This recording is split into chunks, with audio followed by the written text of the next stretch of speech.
السلام عليكم. هنيجي بقى دلوقتي للجزء الممتع اللي احنا هنشوف فيه ازاي الغيارات بتيجي جوه الترانسميشن بتاعنا. طيب انا هعمل مراجعه بسيطه كده للكلاتشات اللي حضرتك المفروض عارفها جوه تمام الترانسميشن بتاعنا اللي هو التي اي 30 دينا كلارك.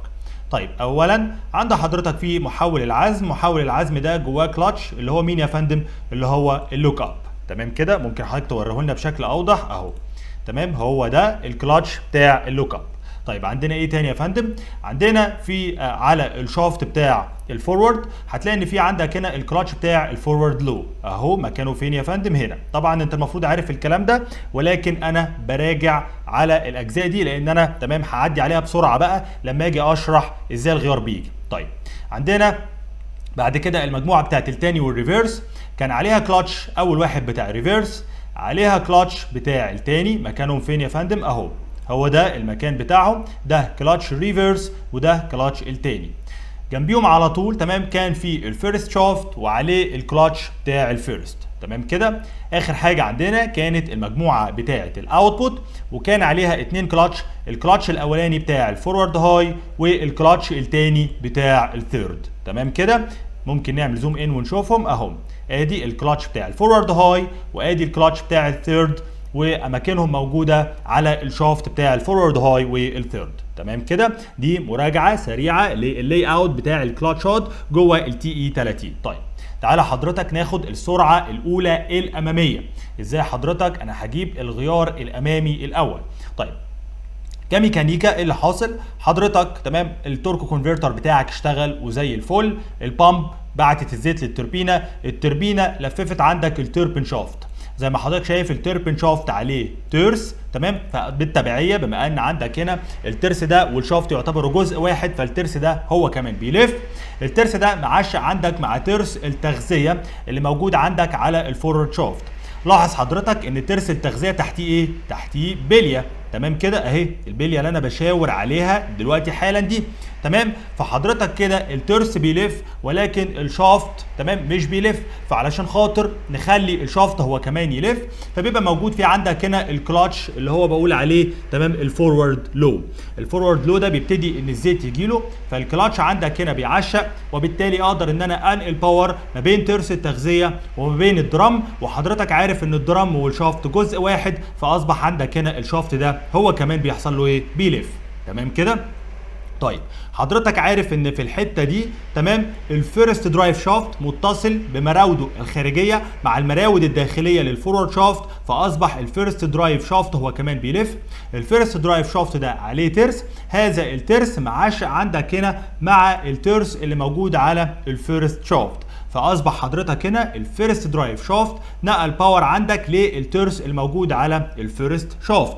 ولكن حضرتك عارف تمام ان هذا الترس الكبير تمام تحت هنا في بليه، فالترس ده محرر عن الفيرست شافت. طيب علشان خاطر اخلي هذا الترس العظيم يلفف عندك الفيرست شافت اعمل ايه؟ موجود عندي في الكلاتش بتاع الفيرست اللي هو الكلاتش ده. هيبتدي الكلاتش ده ان هو يعشق، فاصبح الترس الكبير ده تمام هينقل باور عندك لمين يا فندم؟ للدرام بتاعه الفيرست شافت، وبالتالي اصبح عندك الفيرست شافت هو كمان بيلف. الفيرست شافت زي ما حضرتك شايف كده عليه ترس، هذا الترس متصل مع مين يا فندم؟ متصل عندك مع الترس الموجود على الاوتبوت شافت، وبالتالي اصبح عندك هنا الاوتبوت شافت هو كمان تمام بيلف. فاذا ده حضرتك هنا مدخل القدره تمام، وده حضرتك هنا المخرج بتاع القدره. يبقى ده كده الشغل بتاع الميكانيكا. طبعا حضرتك عارف الاجزاء دي كلها وانا شارحها في فيديوهات قبل كده بالتفصيل، فانا مش محتاج ارجع لاي مكون ميكانيكي لان انا اتهريت شرح فيه الاجزاء دي قبل كده في الحلقات اللي قبل كده. طيب بمنتهى البساطه نشوف كده الدنيا مشت ازاي. حضرتك الترس الاخضر ده هو ترس التوربينه، ترس التوربينه سلم ترس تغذيه مجموعه الفورورد. الفورورد كلاتش راح جاي معشق، الدرام ده تمام راح جاي عندك هنا شغال وزي الفل، اصبح الشافت تمام ده كله بيلف، وبالتالي الفيرست درايف شافت اصبح هو كمان عندك تمام بيلف. تمام جميل جدا زي الفل. الترس اللي على الفيرست درايف شافت اصبح بيلف، الترس اللي باللون الاحمر ده تمام هو كمان اصبح بيلف. بعد كده الفيرست كلاتش راح معشق، فاصبح عندك هنا هذا الترس الصغير هو كمان بيلف. الترس الصغير الصغير ده معاش عندك هنا مع الترس بتاع الاوتبوت، وبالتالي اصبح عندك هنا الاوتبوت شافت بيطلع ايه؟ بيطلع باور. يبقى اذا انا في عندي هنا كلاتشين عايز اعشقهم. الكلاتش الاولاني تمام اللي هو الكلاتش بتاع الفورورد لو، والكلاتش الثاني اللي هو الكلاتش بتاع الفيرست. الكلاتشين دول لو عشقوا هاخد نسبه التخفيض اللي انا عايزها في الغيار الامامي الاول. طيب تعالى بقى نروح عندك هنا للكنترول ونشوف بقى انهي كويلات هينزل عليها كهرباء علشان خاطر الزيت يروح للكلاتشات اللي انا عايزها. تمام. تعالى بص كده في الجدول ده. الجدول ده بيقول لي ان عندك هنا الغيار بتاع الفورورد الاولاني هينزل عندك كهرباء على البروبورشنال فالف اللي هو الفورورد لو. فين حضرتك البروبورشنال فالف فورورد لو؟ اهو يا فندم، هو ده. تمام، ده هينزل عليه كهرباء. عند حضرتك في البروبورشنال فالف الثيرد والفيرست، ده كمان هينزل عليه كهرباء. كمان حضرتك هينزل على السلكتور بتاع الفيرست والثيرد كهرباء. فاذا في عندي هنا 3 كويلات هينزل عليهم كهرباء. 2 كويل منهم بروبورشنال وكويل تمام سيلكتور. طبعا الكويل السيلكتور ده حضرتك تمام هو ديجيتال اون اوف، وبالتالي سواء كان 12 فولت او 24 فولت هينزل عليه الفولت كامل. تمام كده. بينما حضرتك الفالفات بقى اللي هي فيها كويلات بروبورشنال، حضرتك عارف ان الكويل ده ليه مقاومه ثابته، وبالتالي حضرتك عارف ان الفي هيساوي الاي في الار. فانا اقدر اتحكم في الفي اللي هي ابلايد عندك على الكويل، وبالتالي اقدر اتحكم في الاي اللي هتمشي عندك في السلك بتاع الكويل، وبالتالي اقدر اتحكم في الفورس اللي هتسحب السبول اللي هي عباره عن البي في الاي في ال. وبالتالي حضرتك هذا الجهد بتحكم فيه ازاي؟ بتحكم فيه عن طريق البالس ويدث موديوليشن. خليك معايا بقى لما نخش في الجزء بتاع الالكترونكس، مش في الكورس ده ان شاء الله باذن الرحمن. في كورس جاي بعد كده يتعلق بالالكترونيات، هبقى اشرح لك فيه الحته بتاعه البالس ويدث موديوليشن. طيب بمنتهى البساطه نرجع بقى للهيدروليكس او الالكترو هيدروليكس بتاعتنا.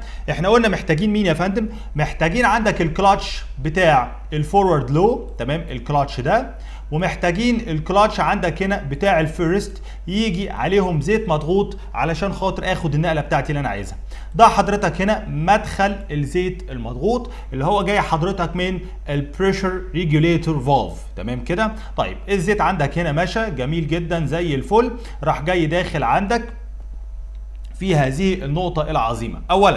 أول حاجة كده لو أنا جيت عملت زوم إن هنا هلاقي إن حضرتك النقطة 31 بي دي أقدر إن أنا أقيس منها ضغط التشغيل. ضغط التشغيل أنا قلته المرة اللي فاتت اللي هو عبارة عن إيه؟ من 19 لحد 23.5 بار أينما كان النقطة 31 بي أهي، هي دي. حضرتك شايف كده في طبه، الطبه دي حضرتك بتحلها وبعد كده بتجيب كرسي تركبه مكان الطبه ويبقى معاك عداد ضغط من 0 لحد 25 بار. اذا المفروض ان انت تقرا من 19 لحد 23.5 بار. تمام كده. يبقى دي نقط مهمه جدا للقياس على الكنترول بتاعي. طيب جميل جدا. بعدين حضرتك لما انا تمام ماشي عندك مع الزيت لقيت قدام مني ايه يا فندم؟ لقيت عند حضرتك هنا قدام منك، نعمل زوم ان كده عشان نشوف البروبورشنال فورورد لو. لقيت حضرتك الكويل بتاع البروبورشنال فورورد لو، تمام، ابتدى ان عندك هنا ينزل عليه كهرباء. طبعا الوضع اللي تحت ده تمام هو ده الوضع اللي دايما السوسته جايباه، بينما حضرتك الوضع اللي فوق ده تمام هو ده الوضع اللي بيجي لما بتنزل عندك كهرباء على الكويل. وبالتالي طبعا البلف اللي قدام منك ده هو بلف 3 على 2، 3 بورت 2 بوزيشن. ولاحظ حضرتك كمان تمام ان البلف ده محطوط حوالين منه خطين كده. الخطين دول بتاع ايه يا فندم؟ ان هو يقول لي ان البلف ده بروبورشنال حنفيه من 0 ل 100%، وليس ايه يا فندم؟ وليس ديجيتال اون اوف. تمام. طيب هتلاقي حضرتك هنا المسار ده يسمح بمرور الزيت. يقابل بعد كده مين يا فندم؟ يقابل بعد كده الاكيوميليتور اللي احنا كنا شرحناه في الحلقه اللي فاتت علشان خاطر اخد غيار سموث.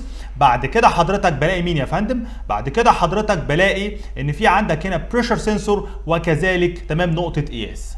تمام كده بلاقي في بريشر سنسور يقول والله الكارتة الجير بوكس ان حضرتك هنا الزيت بالفعل طلع من السبول بتاع السولونويد ورايح بالفعل في اتجاهه الى الكلاتش، يخش عندك هنا الزيت على مين يا فندم؟ على البيستون بتاع كلاتش الفورورد لو، وبالتالي انت خدت عندك هنا اول كلاتش. طيب عندنا حاجه تانية، عندنا حاجه تانية، ننزل عندك تحت هنا ونشوف ايه اللي حاصل. تمام، يلا بينا نعمل زوم ان. طبعا حضرتك ده الزيت ايضا اللي جاي لك مضغوط، فبيقابل قدام منه ايه يا فندم؟ بيقابل قدام منه في بالف بروبورشنال بتاع الفيرست والثيرد. هذا البالف البروبورشنال زي ما حضرتك شايف هو بالف 3/2. تمام كده. الوضع اللي تحت ده دايما هتبقى سوسته جايباه لانها من ناحيته، بينما حضرتك الوضع اللي فوق ده هيجي معاك لما الكهرباء تنزل على الكويل، وبالتالي الزيت هيعدي يلاقي قدام حضرتك هنا في مين يا فندم؟ في اكيوميليتور. جميل جدا. بعد كده يلاقي ان في عندك هنا بريشر سنسور يقول للكارته ان والله هذه السبول ادت مهمتها بكفاءه. تمام كده. بعد كده بلاقي ان في عندك سيلكتور بقى، تمام، بالف ديجيتال اون اوف اسمه الفيرست والثيرد. وانس ان حضرتك هنا جت كهرباء على الكويل هيجي لي الكروس بوزيشن، لان حضرتك الباراليل بوزيشن اللي موجود عندك تحت ده بيجي منين يا فندم؟ بيجي عندك من السوسته. يبقى السوسته دايما جايبه الباراليل بوزيشن، بينما الكروس بوزيشن ده هيجي لما تيجي كهرباء على الكويل، وبالتالي الزيت هيعدي في السهم الكروس اللي نازل لتحت ده، فهيمشي يروح عندك على مين يا فندم؟ على الكلاتش بتاع مين يا فندم؟ الكلاتش بتاع الفيرست. تمام كده. يبقى اذا انا جبت الكلاتشين اللي انا عايزهم عن طريق دايره الهيدروليكس بتاعتي. ومهم جدا حضرتك تبقى عارف نقط اللي تشيك. نقطة عندك هنا 67 دي مهمة جدا علشان خاطر تقول لحضرتك إذا كان البروبورشنال فالف بتاع الفيرست والثيرد ده اشتغل تمام. نقطة حضرتك تمام 41 دي مهمة جدا علشان خاطر تقول لحضرتك ان الزيت راح للفيرست مين يا فندم؟ الفيرست كلاتش. وكمان تقول لك ان البالف الديجيتال سيلكتور اللي هو بتاع الاول والثالث اشتغل معاك بشكل كويس. تمام. حساسات الضغط اللي موجوده عندك دي ترانسديوسرز، تمام، هي عباره عن بيزو ريزيستيف. تمام. بتبتدي ان هي تاخد 3 طرف، هنشرح الكلام ده في جزء كهرباء ان شاء الله. جزء عندك هنا انبوت، تمام، باور، اوتبوت باور، وبتاخد عندك زيرو فولتج كريفرنس. تمام كده. اذا احنا شرحنا كده بمنتهى البساطه ازاي الكهرباء نزلت على الكويلات، ازاي عندك السبولات اشتغلت، عدت الزيت، راحت للكلاتشات، وبالتالي الكلاتشات عشقت، وبالتالي خدت نسبه التخفيض اللي انا عايزها. في نهايه الفيديو ده اتمنى تكون استفدت. ان شاء الله باذن الرحمن اقابلك في فيديوهات تانية. السلام عليكم.